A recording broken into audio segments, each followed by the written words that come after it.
મારા ઘરે એક પ્રોબ્લેમ થાય છે. રોજ જે સવારે ચા બની જાય છે 7, 7:30 વાગે, મારી આંખ ખુલે છે 8:30 વાગે, ત્યારે હું જાગું તો ચા ઠંડી થઈ ગઈ હોય છે. નવી ચા બનાવડાવું કે પછી આની આ ચા ગરમ કરાવડાવું? ઘરમાં બધા એવું કહે છે કે ચાને ફરીથી ગરમ ના કરાય. તો શું એ સાચું છે કે ખોટું છે? એનો જવાબ જો તમે જાણવા માંગતા હોય તો એના માટે ધ્યાનથી સાંભળજો. હું તમને એક વાત કહું.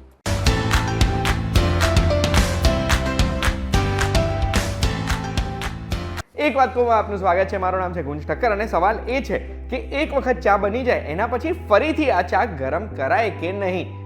મેં ઇન્ટરનેટ ફેંદી માર્યું છે અને જવાબ મને મળી ગયો છે અને એનો જવાબ છે કે ના, ચા ફરીથી ગરમ ના કરાય ને એના મુખ્ય 3 કારણ મને મળ્યા છે.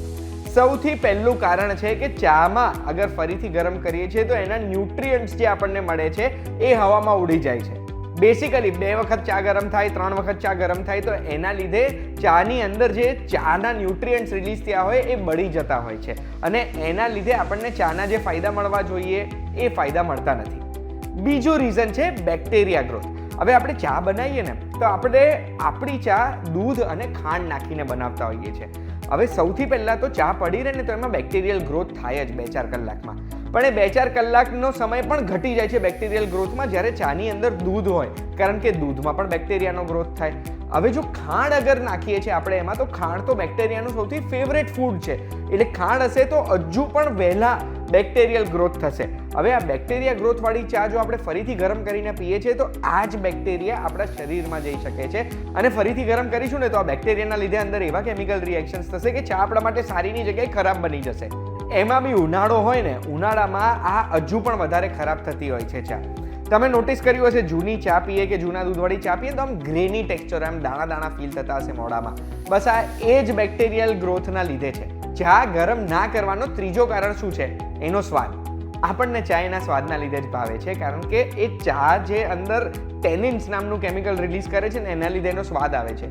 ફરીથી ગરમ કરીશું ને તો આ ટેનિન વધારે બળશે એટલે વધારે ટેનિન રિલીઝ થશે. એના લીધે આ ચા કડવી થઈ શકે છે.